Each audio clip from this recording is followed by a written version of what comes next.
couple of weeks ago, I wrote about seeing an old man on the garage roof of my childhood family home in Manchester. After that rather harrowing encounter, I never saw him again. I never dreamt about him again, or even really thought about him. I did have another experience in the same house a couple of years later, which frightened me even more. This one stayed with me from the night it happened as a 9-year-old all the way into adulthood. I still think about it regularly, not just because it genuinely shook me to my core, but also because I wasn't the only one to experience it in the house. As a child, I was very adventurous in my outlook towards fear and thrill-seeking. I'd watch every horror film I could get my hands on. I'd read the scariest novels in my parents' library. I'd throw myself willingly at anything that might have a chance of scaring me. Nothing ever really came close. Once I got into the upper ages of primary school, I started going out with my friends more and staying out later. My parents were very relaxed with my curfew. They knew me well enough to know I'd never put myself in danger or get into trouble, so I was generally allowed to stay out a lot later than the other kids in my group, who had to be home for around 7 p.m. The park we used to hang around at was further from my house than anyone else's, so I always ended up walking alone home. One night, I impulsively decided to take a different, longer route home that led me past a cemetery. It was the same cemetery that a few of my relatives were buried in, so I was pretty comfortable being there. I stopped to look at the black gates guarding the entrance. They were huge, easily 3 times my height, and were in pretty poor condition. It must have been years since they were painted or had the rust scraped off them. The gates were covered in moss, and the spikes mounting them had pierced an assortment of different coloured leaves, and spider webs covered the tips of them, with threads connecting each spike. I wanted to go in. I don't know why, but something felt as though it was pulling me in. The gates were barred shut in the evening, so my only way in was to climb. I eventually talked myself into doing it. I was more worried about someone seeing me do it than any danger that might befall me while attempting to get over them.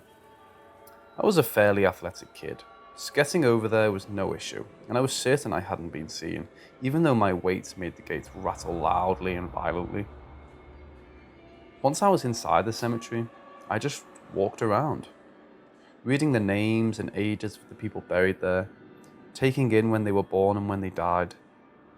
Like most cemeteries, the newer plots are at the front, so I started heading deeper to find older graves. I must have been walking for about 20 minutes when I saw a very unique looking headstone. It was about 10 foot tall and was shaped like an angel holding a baby, with a young child standing beside her. The faces that had been carved into stone had been weathered away, leaving them featureless.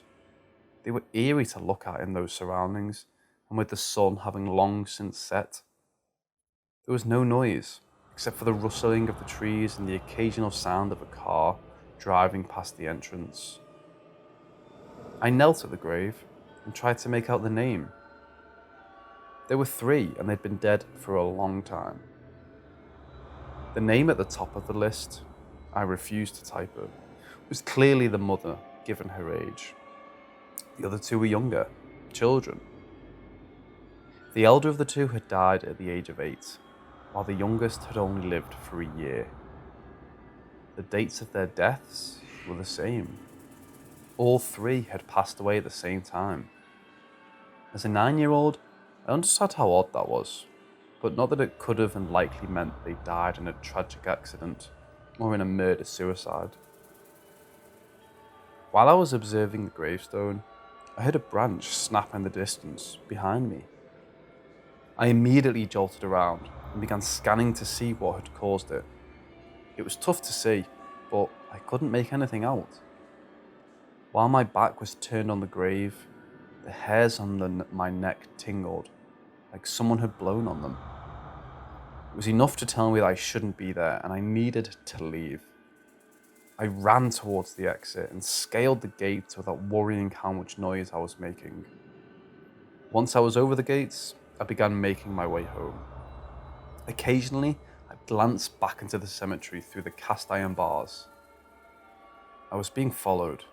I was sure of it. The graveyard was pitch black, but I could still make out the silhouette of a person walking alongside me, but much deeper in. I quickened my pace, but the shape kept up, and it now looked closer than before, like it was walking closer toward me, but also still moving sideways. I ran across the road without looking. A car had to slam its brakes to avoid hitting me. The driver beeped her horn and glowered at me. I paid her needed attention. I was only thinking about getting home as quickly as possible. I ran the rest of the way. By the time I got home, it was pretty late. My mum told me to get washed up and go straight to bed. I did as I was told. I wanted to put my time in the graveyard behind me and move on to a new day. While I was asleep, I kept dreaming about the cemetery and the silhouette that had moved along beside me. Then I dreamt about the silhouette walking through the streets of my neighborhood and heading straight for my house. In the dream, the silhouette headed straight into my house, up the stairs and to my room. I woke from the dream and stared at my ceiling. I could see a small amount of light coming through my door. It was ajar. I never slept with my door open, and once shut, it was impossible for the door to open without turning the handle. My room was deathly silent as usual. I could hear someone walking around in the infinite darkness that was the floor space in my room when the curtains were shut.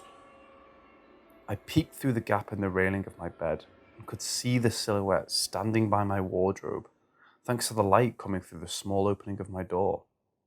I shut my eyes and tried to regain my composure. I could hear it moving around. The noise stopped and the usual silence of my room at night returned briefly. It was broken by the sound of my bunk bed steps groaning under the weight of someone climbing them. I heard the first step, then the second, and then the third. I opened my eyes to look and saw the shape looking back in my direction from the top of the steps. For a split second, I was transfixed. It wasn't a silhouette anymore. It was a woman, wearing a black dress with a veil covering her face. Her face had no features, just like the headstone I'd stopped to look at in the cemetery. Even without eyes, I could tell she was looking at me. I threw the covers over my head and hoped that would be enough to hide from her. It wasn't. I felt her weight shift from the steps onto the bed itself. I felt her edging closer to me. I could feel the weight of her on top of me. It was suffocating, crushing. She moved She moved in the most unnatural way possible, more like a snake than a human. She was shifting up the bed and closer to my face until she stopped. I knew her face and mine were now level. I shut my eyes again and told myself no matter what happened, I would not open them again. My covers were pulled away and I could feel her breath on me. It was odorless and cold, like the breeze that squeezes under a closed door. After what felt like an eternity had passed, I couldn't keep my eyes closed anymore. I opened them and looked at her. She wasn't featureless now. I could see her. I could see her old, freckled skin, her pointed nose and thin lips. Her eyes were closed, so tightly they looked sealed shut. Only a second had passed before I let out the biggest scream I had ever managed in my life.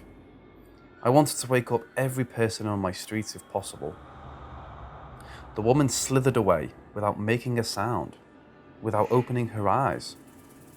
I heard my parents' door open and the steps of my bed creaking. My mum and dad burst through my door and flicked my light on. As my eyes struggled to adjust, I could only make out the silhouettes of my parents and the woman. She walked right past them without them noticing. They spent the rest of the night reassuring me that it wasn't real. My dad took me back to my room after I'd started to calm down. I stepped in and saw a muddied footprint on my carpet. I pointed it out to my dad.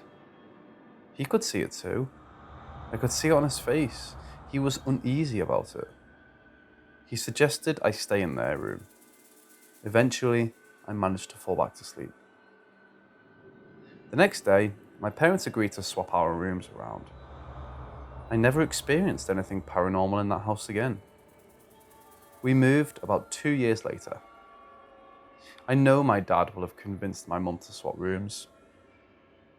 I didn't find out why until 3 years ago, when my dad passed away from cancer. On the evening of his funeral, me and my family stayed up talking about our lives together. My mum mentioned what happened that night, and I told everyone who didn't already know the story. When I finished it, my younger sister, who wasn't alive at the time this happened, and my mum shared a look. I asked them what it was for, and my mum told me that my dad had seen something almost identical to my experience. The same woman, the same feeling of her crawling towards him on the bed and just staring at him. He didn't tell me because he didn't want to frighten me more about the whole thing. And once we'd moved and time had gone by, it was no longer something to even talk about. According to my mum, he'd seen the woman wandering in the house many times after that night. My mum believes in the paranormal, but has never experienced anything herself. But she always said me and my dad were very receptive to things like this. The woman has haunted my dreams so many times over the years, and even now, despite the fact I live 100 miles from that home, there are times where I feel like she is watching me still. There are times where I can see a silhouette on the other side of the road. Only when I turn my head, there's nothing or no one there. To this day, I'm convinced that woman haunted my dad and is still doing the same to me.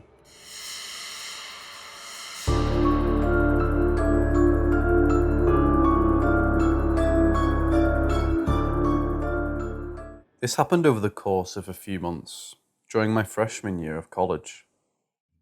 I guess the first time I was aware of it was when I went home for one of the breaks and found a letter waiting for me at my parents' house from someone I didn't know. In the letter, the person introduced himself as a friend. Maybe they went to college together, of someone I went to high school with. Someone I knew in high school, but nothing more than a good acquaintance. This new person included his real name and returning mail address. He said that he had seen my pic in my high school buddy's yearbook and was drawn to my picture, saying something like I seemed like such a nice, kind and sincere person. Right. Okay, I was a fairly good-looking girl, but nothing way out of the ordinary. Although my senior school pic showed off my long blonde hair, I otherwise had never thought that it was that good a pic. I had a dopey half-closed smile on my face because, at the time the pic had been taken, I still had braces on my teeth and hadn't wanted to smile in a way to show my teeth. I didn't really know what to make of the letter. I do recall that I was angry at my high school acquaintance, since I assumed that he had somehow set up the unknown guy to send me the letter as some sort of practical joke. However, the letter was definitely creepy, and that the guy already had plans for us getting together. He said he would like to take me out on his boat come summer, and we could water ski, etc. What the fuck? I should know here that I grew up a few miles from one of the Great Lakes, and there was a big bay at the end of my street. All of which is to say that boating, fishing, water skiing, etc. were a big part of the local culture. Still, I did not water ski at all, and I didn't want to learn. This all happened in the winter and spring of 1971, so no one had cell phones or ways to get in touch with old classmates. At that point, I just blew it off and figured nothing would come of it. The timeline got a little confusing after that, since it turned out that I got very sick in the middle of my spring semester. I ended up having to miss some school as I recuperated at my parents' home. I was very, very sick, with days spent flowing into and out of semi-consciousness. I was very weak, not eating, losing weight, etc. I could do very little other than lie in bed all day, sleeping most of the time. I was so sick I couldn't even concentrate on the TV as a way to pass the time.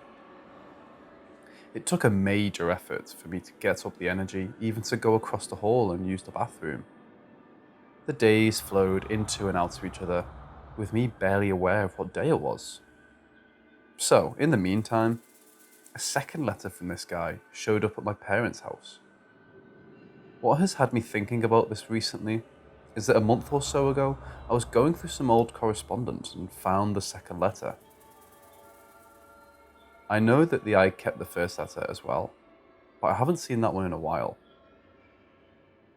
In the second letter, the guy continued on about how excited he was at the prospect of meeting me, and more fantasies about the great things we could do together. I don't know where that came from. Since I had not remembered communicating with him, why would I? He scared me. But I admit that I might have forgotten a phone call or the like that came to my parents' house while I had been sick. Or maybe I penned him a letter and politely told him to buzz off. There is zero way I can imagine that I encouraged him in any way. Not only because I simply wasn't interested, but I also had a boyfriend at the time. I have some vague recollections of communicating that fact to him by phone or by letter, but the details of that are lost to the delirium of when I was sick. I also recollect that my parents had previously said something about someone calling the house looking for me while I was at school. My standing instructions to them, with which they agreed, was that they would just take a message for any such calls and would not give out any phone number or location information on me unless they knew the person. That was common sense, safe practice even back then. They would have simply held any mail that arrived for me until my next trip home. But I do clearly remember this part from my recovery period. One day, my parents' phone rang. At that point, I was still too sick to return to school, but was not as deathly sick as I had previously been. I had begun to be able to get out of bed for short periods of time and regain my strength. So, I answered the phone, and it was this guy. Back in the day, it would have been easy enough for him to find our phone number in the phone book, or directory assistance, especially since we had a very unique last name, and he would have identified our home address as being in the town where I would have gone to school with our mutual acquaintance. I remember sitting on the stairs with the phone in my hand, listening to this guy. I was stunned. The only way he was able to get in touch with me directly was due to the fact that I was homesick and he had my parents' address and phone number. Otherwise, there was probably no way he would have been able to contact me at school. It would have been much harder for him to find out my mailing address or phone number there. In fact, I'm not even sure he knew where I was going to school. My head was swimming for a few reasons. The shock of him calling and the still weak state of my health. The 2 letters with a fleshed out fantasy about us meeting and things we would do. And this, and possibly other calls to my parents' home, had me creeped out. Even though the whole stalker phenomenon was not recognised thing back then, I intuitively recognised that this guy's behaviour was becoming kind of stalkerish. Somehow, I mustered the mental clarity and strength to politely but very directly tell this guy that I had been sick for a while, that I had a boyfriend, that I was not interested in pursuing a relationship with him, and to please stop contacting me. The end, I hoped. I admit that I was still frightened after that. He would somehow contact me again. Especially since I spent the following summer after my freshman year living with my parents. I never heard from him again.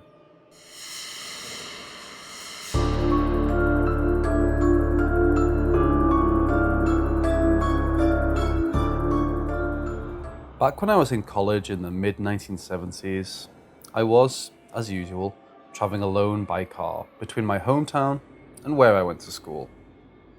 I didn't have much money then, so stayed in a cheap motel for the night. It was one of those old-fashioned motels with all the doors opening to the outside parking lot. I checked in and headed to my room. I should mention that this was before motels were quite as careful as they are now in safeguarding guests' identities. Back then, they would give you your room key, actual keys before the use of keycards, which normally had the room number on them. They would even announce out loud what room you were staying in. Anyway, fast forward a little while from checking in, and I was just hanging in my room. I heard a knock at the door. Being young and not that used to staying in motels at all, much less alone, I figured the person at the door must be someone from the motel, that perhaps I had left something at the desk while checking in. So I opened the door, without asking who it was. There stood a strange man, someone I recognised as having been in the lobby when I was checking in. I stood there in shock, not sure if I should be frightened or what. I did know, however, I did not like the situation. I asked what he wanted. Dude, me and my buddy wanted to know if you wanted to come down to our room and smoke some weed with us and party for a while. OMFG. At that point, I became alarmed. But I was also afraid to do anything like slam the door, because I thought he might barge in or get aggressive. So I calmly, on the outside anyway, declined the offer, said I had to go, and closed and locked the door, thanking my lucky stars that he didn't try to force his way in. All I can figure is that he had noticed me while I was checking in, and either made note of my room number, or watched me as I went to my room. By the way, does that approach, knocking on a random woman's door and asking if she wants to smoke pot with you, ever work? Lesson learned. Never ever open the door at a motel unless you're absolutely sure who is on the other side. And even then, probably don't open it. Since then, of course, motel policies and security have changed.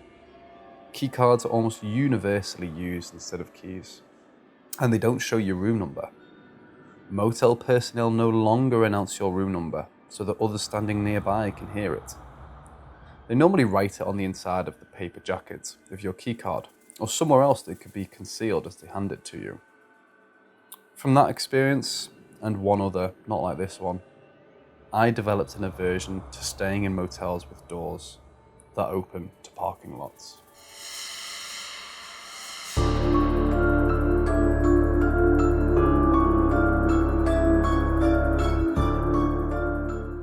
TLDR. I befriend a coworker who put on a caring guy front while I was going through a vulnerable time, and he eventually gets creepy and touchy, and I found out what he's done in the past. I cut him off, but he insists on watching me from afar and leaving me food and holiday gifts, and making a work cart for me repeatedly with my full initials, even though I've repeatedly erased them. All despite me reporting, ignoring, and telling him to stop. Waiting to see what HR will do, and hoping he doesn't do more. I work overnight at a store. I'm a stocker, 25 years old, female. When I first started, a guy around my age got hired a couple months after me.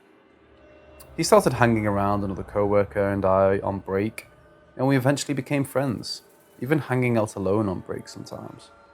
He seemed pretty normal at first, agreeable and a good conversationalist. He told me he was autistic, which I think helped me make excuses for him, a bit in hindsight. I was in a bad place mentally at the time, and having someone validate me felt nice. At first. But then he started getting touchy. I would eventually be telling him more personal stuff, and he would start to rub my back. I didn't want to be rude at first, so I didn't say anything, but then he did it more often. I told him to stop, and he seemed to be sorry, until doing it again eventually. I was alone with him all these incidents, and the look on his face when he did, eventually, showed predatory vibes, and not like the friend I thought I had. Around the time he started doing this, he also confessed to me something he did in the past to a friend of his. You can probably guess what it's along the lines of.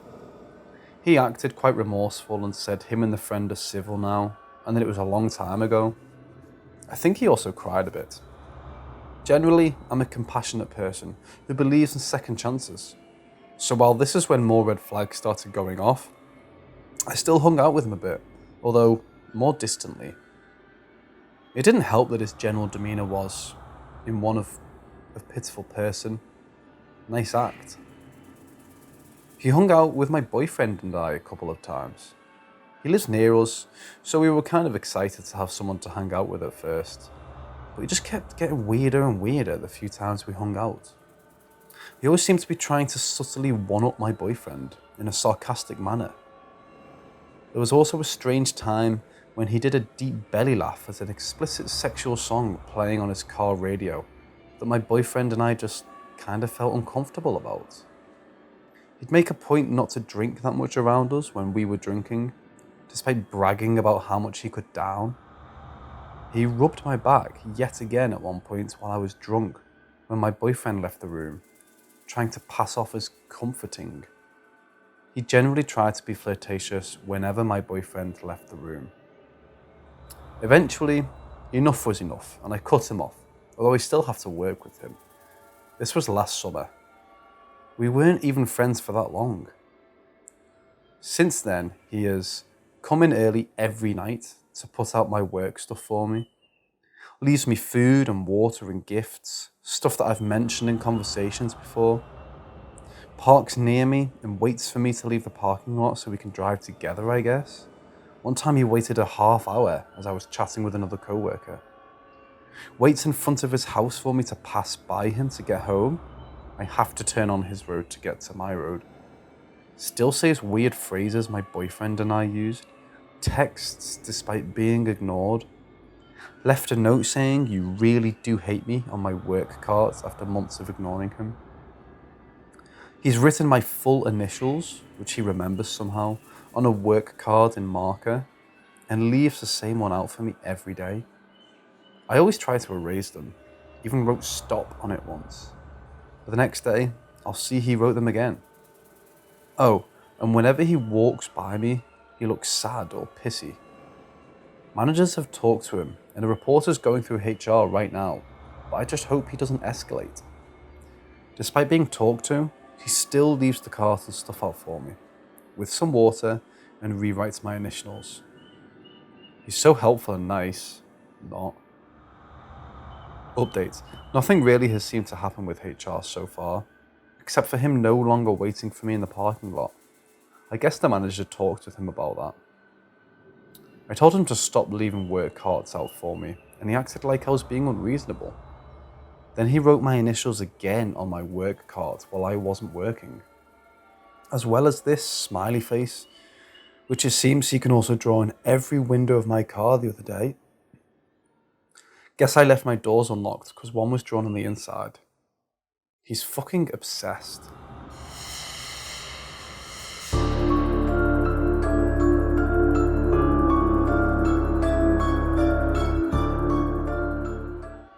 I've posted here before about my pedo neighbour, but this takes place a few years ago. It's just resurfaced in my memory, IG. So, this happened I think in 2018 or 2019. My mum and I had taken her parents back home after they had dinner with us. I think celebrating a birthday maybe. As we turn the corner to head home, we see this woman and man arguing. My mum and I slow down to have a look, and I turn our loud music down so we can hear. We turn around and drive past them again. We did this 3 times before pulling over. We wanted to get an accurate feel for the situation and not overreact. Could just be a domestic argument or a drunken one. We pull over and see him raise a fist. This poor lady flinches and sobs so loudly. I call the police, my mum and I watching everything the whole time. We drive back around the corner to keep an eye on them as the woman is walking away from the man. This dude is following after her, yelling. As we park, we notice the cops. They've been driving by and noticed the situation. We get out of the car and go see what's happening. We let the police know that we had called the cops, and they say they just received it themselves. They're struggling to push this man, in handcuffs, into the car. I think he was probably drunk. The lady hides behind my mum, sobbing and just rambling, not making any sense. She's very small, maybe just under 5 foot. My mum's blocking her with her own 5'1" form, hiding this poor woman from the angry man, who's swearing up a storm. I put myself between the man in the cop car and my mum and this lady, just in case. We're there for under an hour maybe. The man is her husband. He's abusive. She's tried leaving, but she can't leave her son behind. She's too scared. She lives with her husband and his mother, who joins us not long after the man's handcuffed. She tries to comfort the woman, but she's just as scared of the mother as she is the husband. Apparently the mother's also abusive and violent. The police take the man away, take the mother away, and drive the lady home and then to a safe house. We spent 20 minutes giving the cops our statements. I've never really felt that angry and ready to get violent before. I was absolutely prepared to beat the shit out of this dude if he so much stepped towards us. I wish I knew more about the woman. Wish I could know how she's doing now. I hope she's doing okay, and I hope that man gets locked away and gets some serious help. Same with his mother.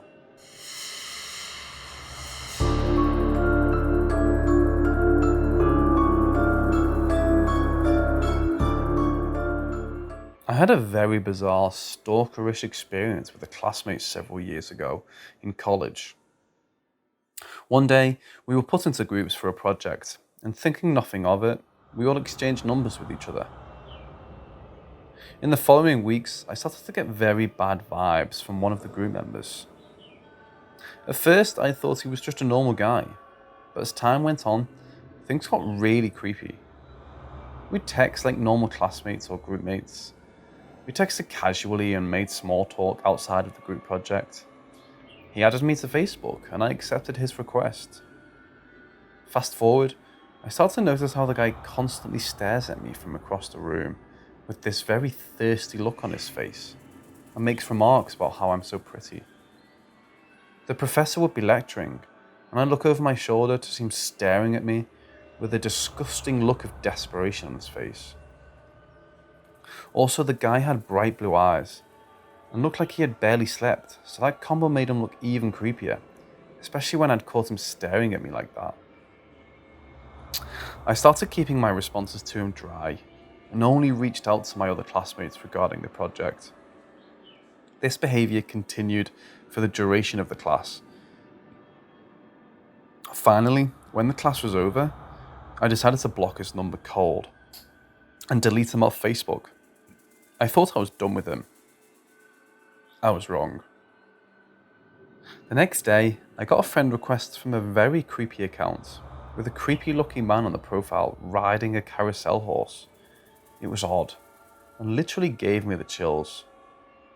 Then, a few weeks following that incident, I started getting phone calls from an unknown number. I picked up and said hello, only to be greeted by a male voice that sounded like they were trying to make it deep on purpose when I'd pick up. They told me they were outside my house and watching me. I immediately froze, my heart pounding. Then they went on to make sexual remarks and that I should undress, etc. I realised then that the voice sounded very familiar. I knew without a doubt it was my classmate I had blocked, but unfortunately at the time, I didn't know how I could prove it. I had called the cops and also threatened to call the cops thereafter. These calls went on for a year, until I finally changed my number. I haven't heard from him since. But years later, there was a break-in at my house where I had to call the cops again. To this day, I don't know if the incidences were related or not. I'm just glad that he's gone. The sheer terror I felt from those calls. I wouldn't be surprised if he had a history of rape, and sexual abuse.